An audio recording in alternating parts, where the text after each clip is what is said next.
사도 바울이 오늘 본문에 앞서서 이제 1장에서 골로새 교회 신자들을 위해서 말씀하신 내용들을 이렇게 보면 여러분, 제가 여러분들을 위해서 기도하기를 그치지 않겠습니다.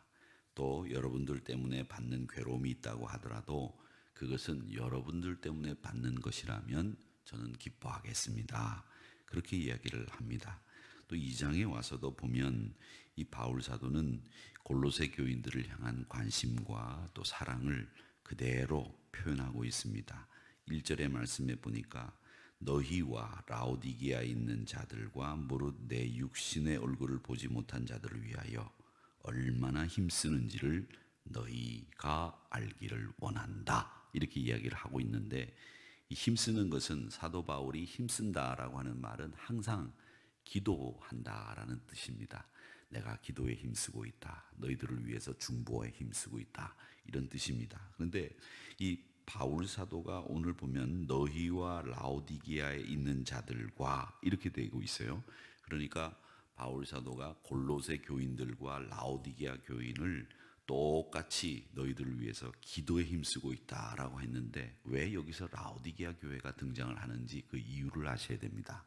여기에 너희 골로새 교인들과 라오디게아 교인들을 위해서 내가 힘쓰고 있는 이유가 뭐냐면, 이 당시에 바울이 골로새 교인들에게 편지를 쓸 당시에 이 골로새 교회와 라오디게아 교회가 이단에 휘말렸어요.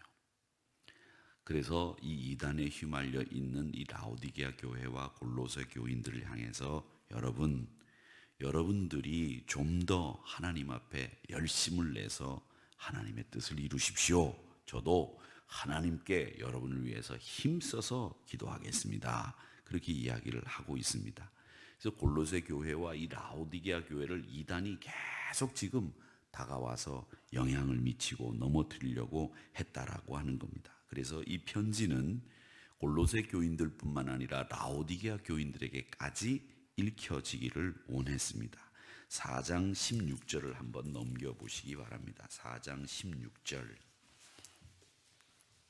16절을 한번 보세요. 뭐라고 돼 있느냐면 이렇게 돼 있어요. 이 편지를 너희에게서 읽은 후에 라오디게아인의 교회에게서도 읽게 하고, 또 라오디게아로부터 오는 편지도 너희도 읽으라. 이렇게 얘기를 하고 있죠. 이렇게 라오디게아 교회 성도들까지 읽히게 하고, 또 거기에서 오는 소식도 너희들이 알고 있어야 된다. 이렇게 이야기를 하는 이유는 바로 교회를 넘어뜨리려고 하는 이단의 영향 때문에 이 골로새 교회와 라오디게아 교회가 든든히 서야 된다라고 하는 것을 분명하게 이야기를 하고 있습니다. 여러분, 제가 이제 목회를 하면서 이단에 빠진 교인들 보면, 이제 우리 서울은 제가 이제 직접 이단에 빠져서 저한테 찾아와서 이단으로 가겠다 이렇게 얘기하시는 분들은 없었는데, 제가 이제 목회를 하면서 한 2번 정도 어느 교회로 제가 가겠습니다 그렇게 얘기를 하는 교인을 만난 적이 있었습니다. 근데 그 교회가 이단 교회였어요. 그래서 그 이단들이 주장하는 이야기가 얼마나 허구고 또 그 이야기가 얼마나 잘못된 건지 그 얘기를 많이 해줍니다. 그리고 설명해 줍니다. 그런데도 이 이단에 한번 빠지면 남의 소리가 들리질 않아요. 그래서 제가 그렇구나. 사람들이 이 귀를 열고는 있으나 남의 이야기를 마음문을 닫으면 들리지 않는구나 라는 것을 그때 알았는데, 이 이단에 빠지면 남의 얘기가 안 들립니다. 그래서 여러분, 항상 기도하시기를 이렇게 기도하세요. 하나님, 제가 어떤 상황에서도 어떤 이야기든지 들을 수 있는 마음만 갖게 해달라고 말씀을 하나님 앞에 기도드리면 여러분, 어리석게 살지 않는다 이런 생각이 듭니다. 우리가 귀만 잘 열려 있으면 어리석게 살지 않아도 돼요. 그런데 이 우리가 어리석게 사는 순간 어떻게 되냐? 귀가 닫히거든요. 귀가 닫혀요. 그렇기 때문에 귀를 열게 해달라고 그렇게 기도를 해야 되는데, 오늘 여기 말씀에도 보면 라오디게아 교인들이여 너희들도 이 편지를 읽고, 또 골로새 교인들이여 라오디게아 교인들로부터 오는 편지의 내용을 여러분들도 알고 있어야 된다 이렇게 얘기를 하면서 서로 이단에 공조하고 이단에 같이 대처해서 이단을 이겨야 된다. 이 이야기를 이제 하고 있는 겁니다. 자, 그런 다음에 2절의 말씀에 보니까 왜 내가 너희들을 위해서 힘쓰고 있는지, 이것은 그들로 마음의 위안을 받고, 그 위안을 받는다는 말은 뭐냐면 이단의 사설부터 우리가 진리를 지키기 위해서 애를 쓰는데 위안을 받고 사랑 안에서 연합하여 확실한 이해라고 하는 말이 나오잖아요. 이 확실한 이해라는 말은 뭐냐면 예수님이 누구이신지 이걸 너희들이 분명히 알아야 된다라는 겁니다. 그래서 여러분, 우리 믿음의 사람들은 예수님이 누구이신지를 분명히 알아야 된다. 이걸 놓치지 마셔야 됩니다. 그리스도인들은 내가 예수님이 누구냐라고 그렇게 누구든지 물을 때에 예, 저는 우리 주님이 나의 구세주요 그리스도이시며 하나님의 아들입니다. 마태복음 16장에 나오는 말씀처럼 베드로가 가이사라 빌립보에서 변화산에서 내려다가 한 말씀처럼 주는 그리스도, 살아계신 하나님의 아들, 완전한 하나님, 완전한 사람으로 우리를 구원하시기 위해서 오신 분, 이렇게 이야기할 수 있어야 된다는 겁니다. 그래서 그 이야기를 확실한 이해라고 설명을 하고 있고 2절 하반절에 보면 뭐라고 얘기하느냐면 하나님의 비밀인 그리스도를 깨닫게 하려 함이라, 그렇게 얘기를 합니다. 그러니까 예수님이 하나님의 비밀이시다, 그걸 여러분들이 알아야 됩니다. 그걸 알아야 되는데 그걸 모르고 여러분들이 이단 사설에 넘어가면 안 됩니다. 그 얘기를 하는 거예요. 그러니까 여러분, 저는 다른 것은 항상 그런 생각해요. 다른 것은 우리가 사람이 살다 보면 실수도 하고 또 사람이 살다 보면 이 말도 하고 저 말도 하고 아침 저녁 다를 수도 있다 이런 생각을 합니다만은, 그런데 한 가지 우리 그리스도인들이 용납하지 말아야 될 것이 있습니다. 그건 목에 칼이 들어와도 용납하지 않아야 되는 것이 뭐냐? 이단으로부터 교회를 지키는 일입니다. 이건요, 여러분 정말 중요한 일이에요.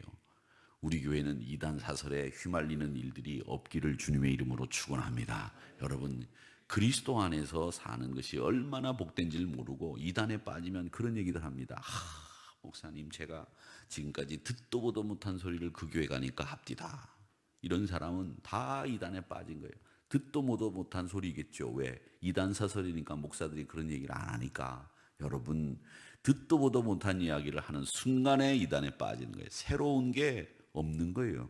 다 하나님께서 말씀하신 내용이기 때문에 여러분, 해 아래 새 것이 없지 않습니까? 복음도 우리에게 이미 다 들은 말씀인데 그걸 우리가 깨닫지 못하고 나의 것을 만들지 못하니까 이상한 이야기가 들리기 시작하는 거예요. 그래서 이단에 빠지는 것인데, 하나님의 비밀인 그리스도라고 하는 것은 감추어졌지만 이제는 예수 그리스도가 이 땅에 오심으로 말미암아 우리에게 다 보여주시게 된 거예요. 그래서 유대인이나 이방인이나 할 것 없이 그리스도를 통해서 구원을 얻고 하나님의 백성이 되게 하려고 하는 하나님의 뜻과 계획이 다 보여주신 거예요. 그게 하나님의 비밀인 그리스도 예수라는 거예요. 그리스도 예수. 그래서 여러분, 누가 묻거든 하나님의 비밀이 뭔 줄 아십니까?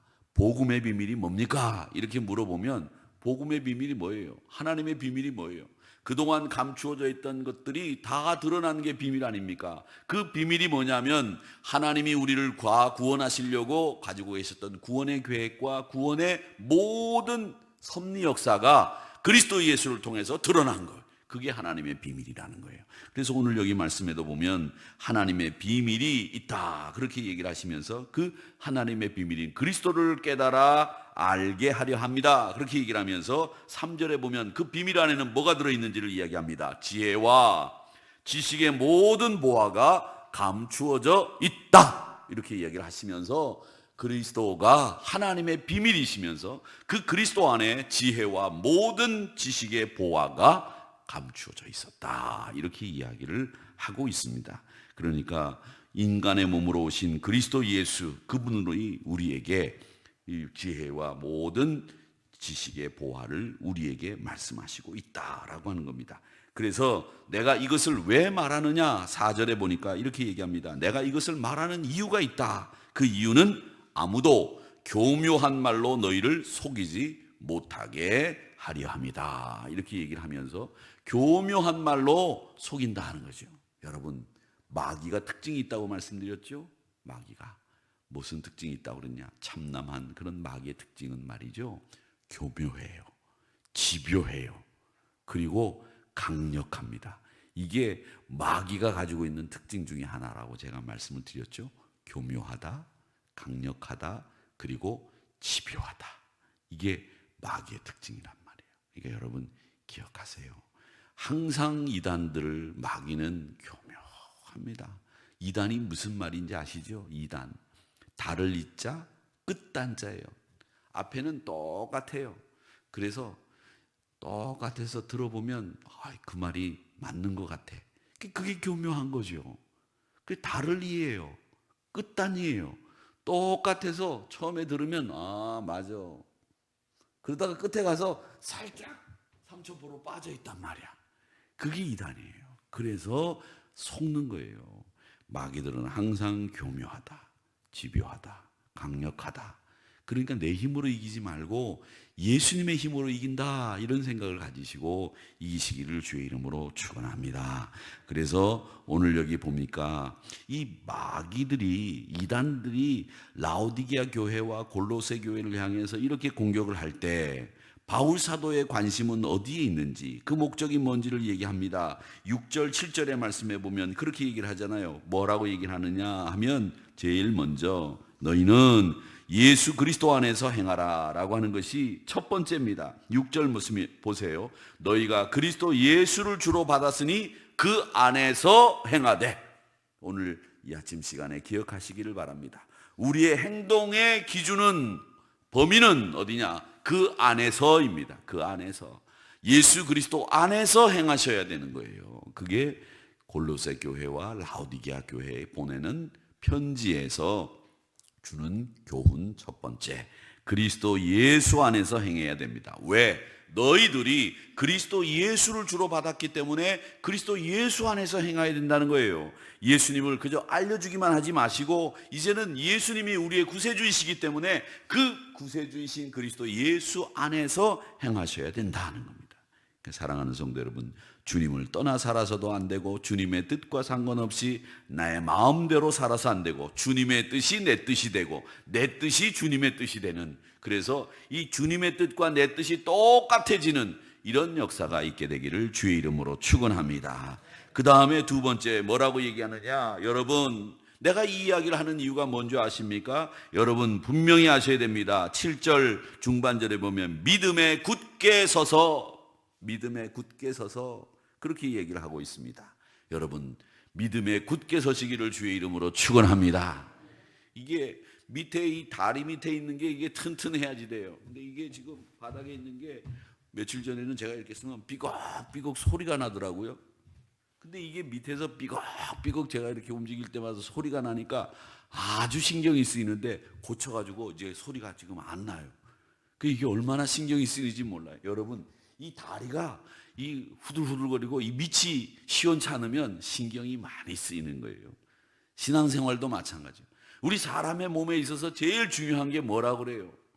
다리 근육의 힘이 필요하다고 하잖아요. 그래서 이 외국에서는, 우리나라에서도 요즘엔 그런 걸 많이 하지만 외국에서 연세 들면서 제일 많이 걱정해야 될 게 뭐냐? 이 다리 근육이 빠져나가지 않도록 하라고 말씀하시잖아요. 그래서 스쿼트 하라고 그러잖아요. 스쿼트. 돈 안 들이는 운동. 앉았다 일어났다.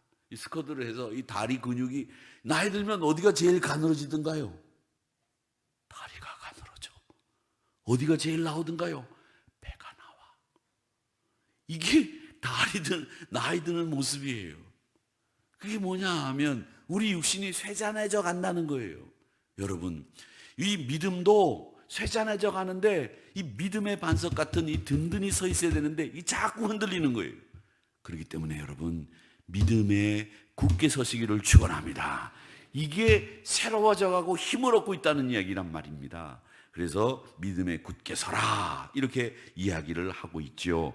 믿음에 굳게 서야 됩니다. 그 다음에 세 가지, 이 중에서 마지막 세 번째가 뭐냐 하면 감사함을 넘치게 하라. 근데 7절엔 그 두 번째 것과 세 번째가 있는데 7절 한번 같이 읽어보겠습니다. 시작. 그 안에 뿌리를 박으며 세움을 받아 교훈을 받은 대로 믿음에 굳게 서서 감사함을 넘치게 하라. 아멘. 감사는 눈에 보이지 않는 믿음에 대한 눈에 보이는 증거, 이게 감사예요. 우리가 사실은 감사할 일들이 눈에 보였던가요? 눈에 보이는 경우도 있죠. 그런데 여러분, 감사할 일은 눈에 보이는 것보다 사실은 눈에 보이지 않는 게 더 많아요. 그걸 알아야 영적인 사람인 거죠. 눈에 보이는 것만 감사할 줄 알면 그건 세상 사람들도 하는 일이에요. 우리는 눈에 보이지 않는 것까지 감사할 줄 아는 사람들. 아하, 하나님이 내 인생이 여기까지 오는데 내가 내 힘으로 살아온 것처럼 생각하는 것은 눈에 보이는 것만 본 거죠. 그런데 눈에 보이지 않는 하나님이 나를 지켜주시고 나를 붙잡아 주시고 내가 지금까지 여기 여호와 일의 능력으로 올 수 있었던 것은 눈에 보이지 않는 하나님의 놀라운 손길이 나와 함께 했기 때문이다 라고 하는, 그게 보여야 감사해지는 거예요. 그러니까 여러분, 똑같이 감사하시는데 눈에 보이지 않는 것조차도 감사할 수 있는 신앙이 되셔야 됩니다. 이게 진짜 신앙이에요.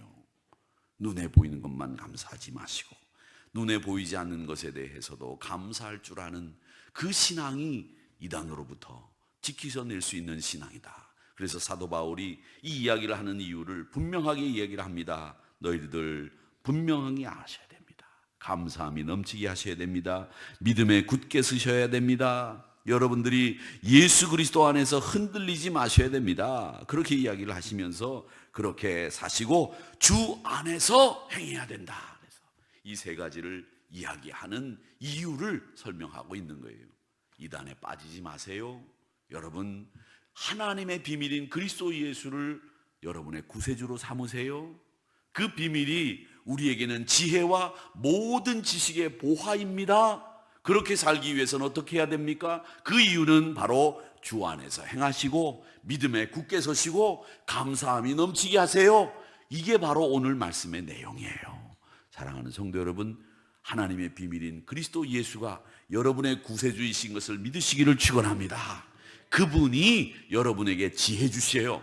여러분이 그분을 통해서 지식의 모든 보화를 받습니다. 그러기에 여러분들이 오늘도 주 안에서 행하시고 믿음에 굳게 서셔서 감사함이 넘치게 되는 우리 성도님들이 다 되시기를 주의 이름으로 축원합니다. 아버지